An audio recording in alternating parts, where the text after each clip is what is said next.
even though these bombs are notorious for killing massive numbers of civilians. The U.S. didn't even use them in Iraq because we were like, holy shit, this kills too many civilians.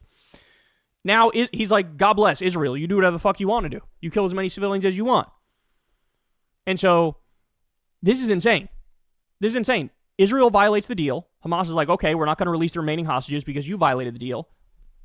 Almost all of Western media says Hamas violated the deal. Netanyahu says Hamas violated the deal. Trump says Hamas violated the deal. So now, oh, hell's going to break loose. What did I tell you guys from the beginning? This was always a fake ceasefire. Always. It was about PR. It was about marketing. It was about giving Trump a fake win as the status quo continued. That's always what it's been about. I mean, the idea that, first of all, Netanyahu and Trump met at Mar-a-Lago before the election. You think they didn't have some conversations? You think it wasn't a Reagan-style situation where, remember when Reagan told Iran, don't release the hostages under Carter. Wait for me to get in there and then do it, and I'll get the credit. They had a backdoor deal with the Iranian government when they were holding American hostages, and they said, keep the hostages longer because I want to look like the hero. You think Netanyahu and Trump didn't make some sort of a deal? And then also, there were violations of the deal, like, immediately when it was put into place, and everybody just fucking ignored them. I was pulling my hair out, like, why is everybody ignoring that there's these violations happening? And now Trump's plan is, we're going to increase the genocide. And remember, Trump announced the ethnic cleansing plan the other day. So more on that. So King Abdullah of Jordan came to the White House. And man, Trump really is incredible, right? Because there's this incredibly dire situation. Genocide on the ground in Gaza, Israel committing it. And the way Trump talks about these life and death matters is like somebody needs to study his sociopathic brain. This is so out there. He's sitting next to Jordan. Now he's trying to twist the arm of both Jordan and Egypt and say, you guys are going to take, Palestinian refugees. First of all, there's already a whole bunch of Palestinian refugees in those places. But second of all, he's saying, hey, you need to aid and abet Israel in their genocide and ethnic cleansing. That's what he's saying. And now he's threatening them, I'll cut off whatever funding we give you. I'm going to cut off all of it unless you aid and abet Israel in their genocide and ethnic cleansing. So he's sitting next to the King of Jordan, and listen to what he says. You've said before that the U.S. would buy Gaza, and today you just said we're not going to buy Gaza. We're not going to have to buy. We're going to have Gaza. We don't have to buy. There's nothing to buy. Imagine that was said about literally anywhere else on the planet. Yeah, well, you thought I said I was going to buy Gaza. I'm not going to buy Gaza. We don't have to give anything to anybody. We're just going to take it. Oh my God. Oh my God. And this, I mean, to be fair, he does kind of say this about Panama. We're going to take it back. We're going to take it back. Says this about Greenland and Denmark. I guess with Greenland and Denmark, he kind of does say buy more often than he says we're just going to take it. But guys, again, he is rolling back the clock to 1800s style imperialism and colonialism. Like, there is no more cover story about freedom and democracy and human rights, and we're upholding international law, and we're the world police, and we just want what's best for everybody. Now it's like, fuck the cover story. We're just going to steal it. We're going to steal that piece of land that's not ours. Imagine any other country said that. If China was like, we're going to take Alaska, and we don't need to buy, we could just take it, and we're going to develop it. It's going to be great. You're going to love it. Oh my God. What would the reaction be? Iran does some territorial expansion. We're just going to take this. What would our reaction be? Oh my God, a rogue regime. We need to do regime change. These people are insane actors on the international stage. Nobody can trust them, bro. But him casually sitting next to the King of Jordan. We're just going to take Gaza. We're just going to take it. No concern whatsoever. You want to talk about full dehumanization. That's what it is for Palestinians. Palestinians are dehumanized in the same way that Jews were dehumanized under Nazi occupation during World War II. It's the same fucking thing. They treat them like mosquitoes. Swat them away. I'm just going to take it. We will have Gaza. What is that? There's no reason to buy. There is nothing to buy. It's Gaza. It's a war-torn area. We're going to take it. We're going to hold it. We're going to cherish it. We're going to... This is the thing he does. Try to put a smiley face, smiley, on genocide and ethnic cleansing. Smile. We're going to cherish it. It's going to be amazing. It's going to be beautiful. We're going to cherish it. It's going to be great. Get it going eventually where a lot of jobs are going to be created for the people in the Middle East. A lot of jobs are going to be... Bruh. How many schools has Netanyahu bombed? How many hospitals has he bombed? How many aid organizations has he bombed? How many children got sniped in the face? How many concentration camps did they create? How much torture has been doled out? How much starvation is going on? And you're fucking talking about us taking it over and providing jobs?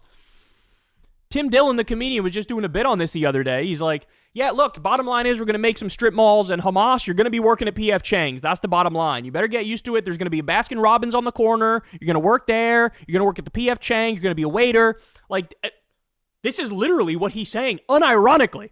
Going to create jobs, but wait for it, because he's actually not saying, oh, Palestinians are going to still be there when all this is said and done. He's literally open about, no, they can't come back. What?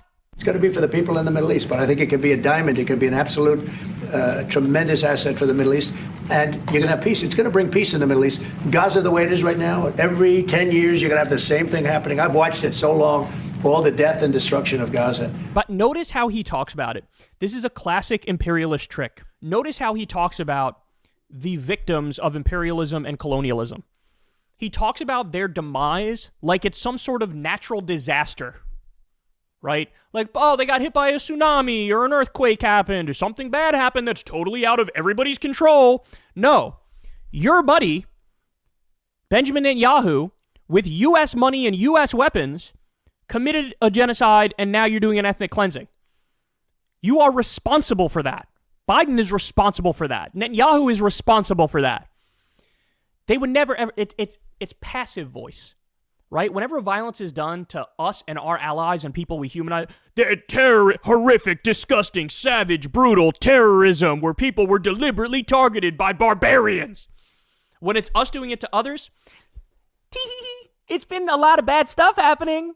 A lot of death and destruction, not caused by anyone in particular. The civilization's been wiped out in Gaza. No, it's going to be a tremendous thing. It's fronting on the sea. It's going to be a great economic... He's literally talking about the beachfront property, dog. He's literally talking about, bro, we can make a mean casino in this bitch. Oh, my God. Development job is going to put people to work, a lot of people to work, and those people are all going to be from the Middle East. And just to follow up with one on that for King Abdullah, can you clarify again, sir, how do you feel about the U.S. taking Gaza, as the president said? Well, again, this is something that we, as Arabs, will be coming to the United States with something that we're going to talk about later to discuss all these options. And Mr. President, take it under what authority? It is sovereign territory. Under the U.S. authority. You're going to take Gaza under what authority? He says under the U.S. authority. He doesn't even know how to play the game, bro. He doesn't even know how, whatever, international law, UN charter, X, Y, Z, blah, blah, blah. Like, we're going to steal it. We're going to steal it. Does anybody have a problem with that? Does anybody have a problem with that? You seek to personally develop property in Gaza after this happens? No, I've had a great career in real estate. Mr. President, You know, when you've done what I've done in the last number of years, including the 4 years that we should have been doing something else, frankly, because people see that now. So he's like, bro, I won't have any investments over there. How about your son-in-law, Jared, who came up with the idea of stealing Gaza and building hotels on the beach? How about him? He's got a $2 billion deal with Saudi Arabia. He's probably got multi-million-dollar deals with Israel. How about him? Oh, my God. Sure. But when you've done what I've done, you can just do more good for people when you're president. When you're president, we can do things. Talking about doing good for people in a press conference where he's casually like, finish the genocide and complete the ethnic cleansing, and then we're going to take the land. We're going to take the land. We're going to illegally steal it. We're going to illegally steal it, but you can do great things for people. This is all things that should have been done, but actually things that shouldn't have had to be done. Gaza, absolutely, it would have been so great if the Biden administration would have started this. But actually, the Biden administration would have started what? He's literally saying they should have done the genocide faster, and we should have been talking about hotels a year ago, bro. What is wrong? Would you want them to nuke Gaza? They basically did more than nuking Gaza over the course of a little over a year. He's like, should have done it faster. Do it faster. We could have had the hotels, could have had the casinos. It would have been beautiful. In fairness to them, it was, they should have never let it happen. It did happen. And because of the fact that they let this happen, this catastrophe of October 7th, something like this becomes practical and very real. So the atrocities committed on October 7th were terrible, horrible, bad. Having over a year of October 7ths every day for the people of Palestine, some things happened. There was some destruction. There's some more. It looks kind of bad over there, but don't worry. We'll take the land. We'll take the land. All right, I got more. Ready? This says it all. He gives the game away. This is what this guy does. We'll build beautiful communities for the 1.9 million people. We'll build beautiful communities, safe communities. Could be 5, 6, could be 2, but we'll build safe communities a little bit away from where they are, where all of this danger is. So this is him saying, We're going to shove all the Palestinians into Egypt or Jordan. We'll build safe communities for them. Here we go. I would